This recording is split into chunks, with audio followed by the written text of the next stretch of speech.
Just when you thought Keanu Reeves couldn't have a bigger trilogy than The Matrix, in comes a little action franchise that could, John Wick. The world of assassins is full of deep mythology, great twists, and plenty of epic action moments. Now we're gonna cash in some gold coins to pull back the curtains and reveal some surprising facts about all three movies in the franchise. And a quick warning, there will be major spoilers for John Wick Chapter 3, starting with the very first entry. Enjoy! While John Wick movies are filled with fight after fight, they all typically lead up to one epic showdown. To help top the brilliant mirror fight scene in John Wick 2, the production put together a massive glass wall set inside the Continental for John Wick Chapter 3. Just building this room alone cost a whopping $4 million. But we all have to agree, it's definitely worth it. Not only did the room cost millions to make, but Wick gets to destroy most of those glass panels in a fight with Zero's henchmen before taking on Zero himself. The mix of the visuals, colors, and fight choreography make us all ready to upgrade to an 8K TV and watch the film in all its glory when it's finally released on home video. For many people, it's hard to picture Keanu Reeves without him doing his signature quote, "Whoa." While the character doesn't use the quote in any of the John Wick movies, there are a lot of homages to it throughout the trilogy. When the name John Wick is often mentioned to others, listen for a simple and subtle response, a slightly slowed down "oh." The O reaction to the name is supposed to represent the signature "whoa" line, and is almost only spoken in response to hearing something about Wick. While you may not notice on first viewing, the line becomes really apparent once you start looking for it. It's not only a nice homage, but really shows how Wick strikes fear into the hearts of those in this world.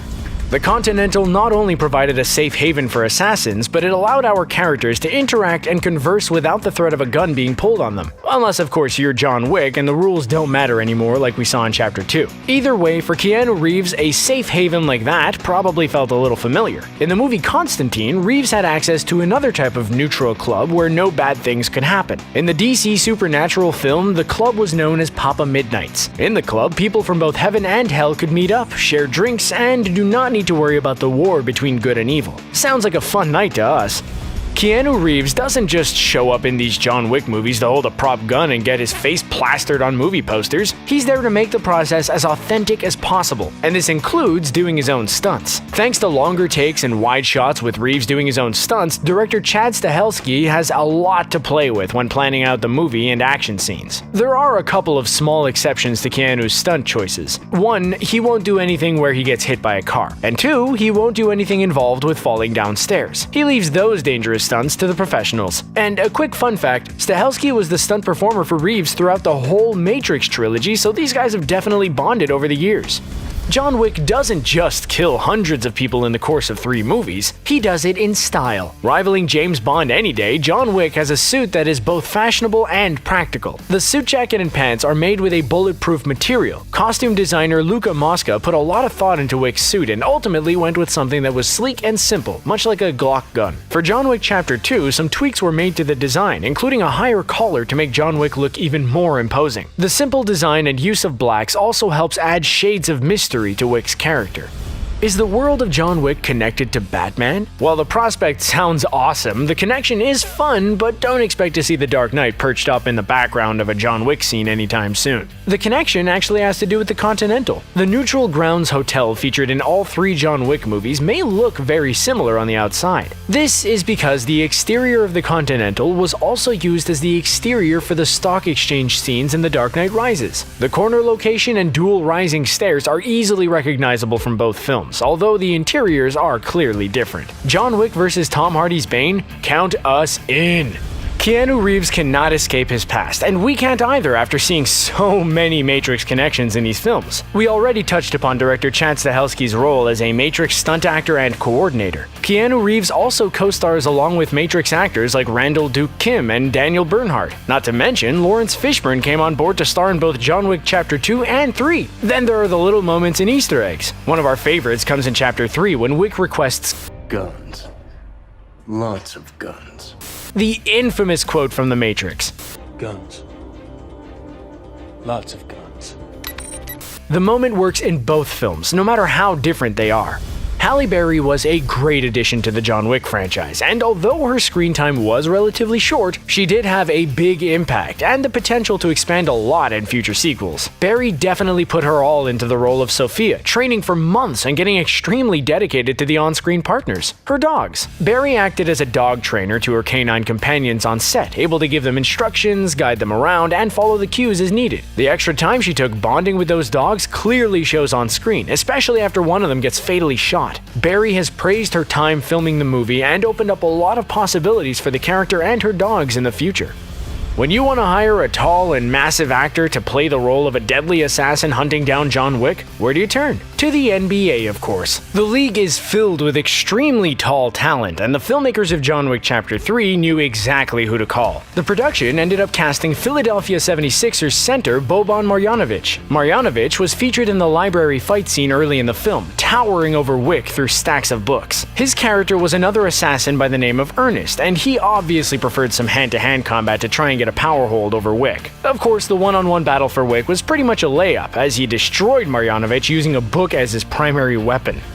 Boban Marjanovic wasn't the only larger-than-life athlete in the John Wick movies. In the first John Wick, the Russian bouncer at the Red Circle Club is played by former professional wrestler Kevin Nash. Simply known as Francis, the Russian bouncer clearly has a history with Wick in the past and is set free as Wick enters the nightclub. And even though Nash isn't Russian, he seems drawn to the character type often. In Marvel's The Punisher movie, Nash played another Russian henchman, but unlike John Wick, he got physical in The Punisher, taking on Frank Castle in a one-on-one brawl.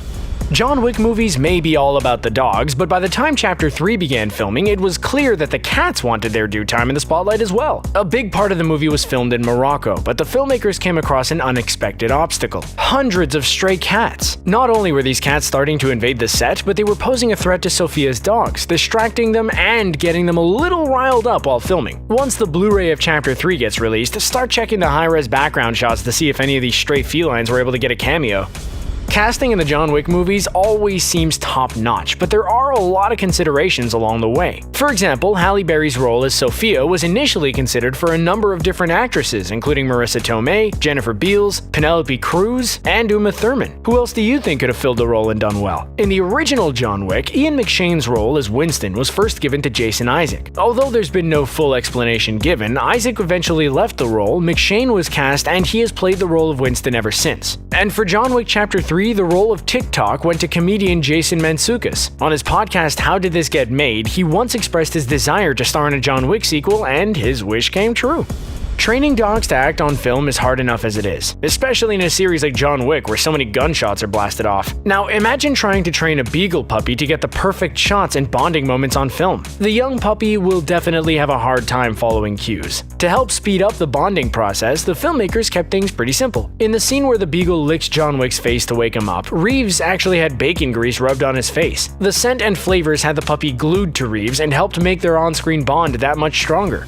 Once Keanu Reeves signed on to act in John Wick, he developed a lot of story changes and moments to flesh out the character and plot. One of the biggest changes that needed to be made? The age of the character. In the first draft of the John Wick screenplay, originally titled Scorned, Wick was actually around 60 to 70 years old. His dog was also supposed to be around 17 to 18 years old as well. Reeves forced some major changes and reworked the plot so that he would still be a retired assassin, just one who was a little bit younger. Making these changes definitely helped with the action and journey Wick goes on. Plus, we've already seen the old man assassin storyline play out plenty of times in films like Red.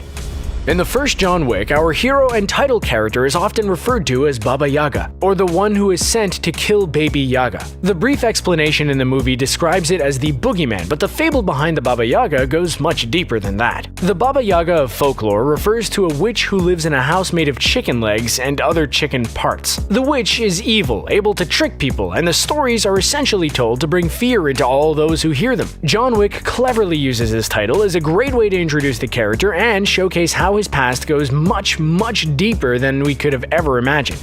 Besides his perished wife, John Wick pretty much seems like a loner. Sure, he has a few allies throughout the trilogy, but there's no mention of extended family. One question we have to ask, is he related to Tommy Wick? Tommy is a trained fighter who has to deliver a special package to a mobster in the 2013 film aptly titled The Package. Tommy Wick was played by former WWE wrestler and action star Stone Cold Steve Austin, and the shared last name with John Wick is no coincidence. John Wick's screenwriter Derek Kolstad also wrote The Package, purposely giving them both the same last name. So can we expect Stone Cold to join up for John Wick Chapter 4 Meet the Wicks? We certainly hope so. And while the connection to The Package is compelling, John Wick also has a connection to the Mark Wahlberg movie Lone Survivor, but in a very different way. The movie was based on former Navy SEAL Marcus Luttrell, who went through a similar incident as Wick when 4 men came to his house and shot his dog in the front yard. Luttrell chased the men down and caught them, but further violence was prevented by police arrival. The revenge for a dog's death helped propel the story we saw, with many key elements changed and wrapped around the world of assassins. Basic conclusion: no matter what walk of life you're from, don't mess with a man and his dog.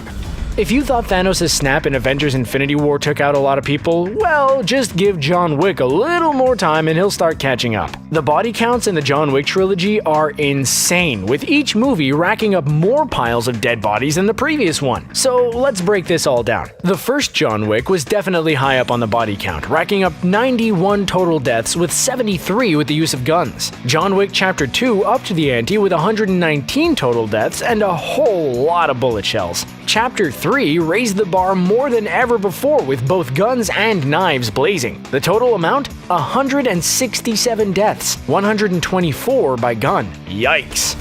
The John Wick trilogy may feel like a non-stop action movie, but the heart and soul of the story definitely belongs to Keanu Reeves in a role he was born to play. Reeves gives some of his best performances in the movie, and it turns out that he draws from real-life tragedy to do this. In 1999, Reeves' son was a stillborn after his girlfriend Jennifer Syme went into labor just 8 months into the pregnancy. 2 years later, Jennifer passed away in a car accident, adding even more grief and loss to Reeves' life. He channels these emotions to display the suffering and trauma Wick goes through after losing his puppy and wife within the same week. One of the more interesting parts about the high table and world of assassins in the John Wick movies is the lack of police presence. We don't have to worry about the feds building a case against Wick, undercover agents, or any of the typical cliches associated with these types of movies. Instead, the John Wick movies avoid the police as much as possible with one exception: Jimmy the Cop. In the first John Wick in Chapter 2, we meet Jimmy the Cop, who is pretty much comedic fodder. He investigates a noise complaint when Wick kills off a bunch of men, and then comes to question John when his house burns to ashes due to a grenade launcher in Chapter 2. Because of John's on-the-run status in Chapter 3, Jimmy the Cop doesn't return. It's just a world full of deadly assassins. The pacing in the Wick movies is something to marvel at. The writer and director give you just enough information to follow the story while keeping everything moving at breakneck speed. This is why one of the most important reasons to stay for the credits isn't to hope for a post-credits scene, but it's to learn the character names. In John Wick Chapter 2, Ruby Rose plays a mute assassin who turns out to be a formidable foe against Wick. Once the end credits appeared, we quickly learned her name was Ares, even though it's not spoken in the movie. Many other characters often have basic titles for names. This includes the Administrator, or Lawrence Fishburne's character simply known as the Bowery King. With a name like that, who needs to actually know his first name? In John Wick Chapter 2, one of Wick's biggest foes is Cassian, played by the actor Common. Playing a contract killer is nothing new for the actor. It's a pretty strange role to get typecast as, but Common has appeared as a contracted killer in 3 other movies. His first was in the large ensemble film Smokin' Aces. He follows that up with Angelina Jolie's Wanted in 2008 and the 2015 Liam Neeson film Run All Night. Despite all of this experience as a contract killer, Common still cannot hold his ground against the almighty John Wick. When John Wick defeats some of his biggest foes, they seem to often be at peace as they slowly die. And while hundreds of henchmen die within an instant, these big-time killers often have time to share a few lines with their foe in a dress suit. In the first movie, Viggo says the line, "Be seeing you, John," after getting stabbed. The same line is signed by Ares in the sequel. For Chapter 3, things are changed up a bit, with Zero saying the line, "I'll catch up to you, John," instead. The lines all have a similar theme and have become meme-worthy because of it. So where exactly will they see John? Maybe with his look-alike big-screen character Constantine in the depths of the underworld? Just a guess. John Wick has proven time and time again that he doesn't even need guns to kill his enemies. Through each of the movies, we've got to see some truly unique death scenes, and with some unique weapons to boot. Let's start with John Wick Chapter 3. In the movie, Wick is able to take out an enemy with just a book, and a few horses deliver some deadly kicks of their own. Not to mention, Wick drags a guy to his death by riding on a horse as well. John Wick Chapter 2 had the infamous pencil death scene come to life when two foes are stopped with a trusty number 2. Toss in a few explosions from the first movie, and you definitely have a variety of kills taking out enemies in all sorts of unique ways. The events of each John Wick movie have helped set up a sequel, and the same could be said for John Wick Chapter 3. While we anxiously await Chapter 4 in the series, there are a number of spin-offs and other sequels to consider. Let's start with the big screen first. Producers have already confirmed that The Ballerina is already getting written. The film will follow the assassin school featured in Parabellum and showcase how these students train to become deadly assassins. On the small screen, be on the lookout for a series entitled The Continental, which will follow the events of the safe house for assassins. Both projects are definitely interesting and a great way to expand on the John Wick universe, or the JWU for short. Okay, great. Now that you've watched, you've earned a coveted gold coin. Use it wisely. And let us know if there are other hyped up John Wick facts we missed. Which one is the most surprising? Also, don't forget to subscribe to Screen Rant for more great content. Thanks for watching.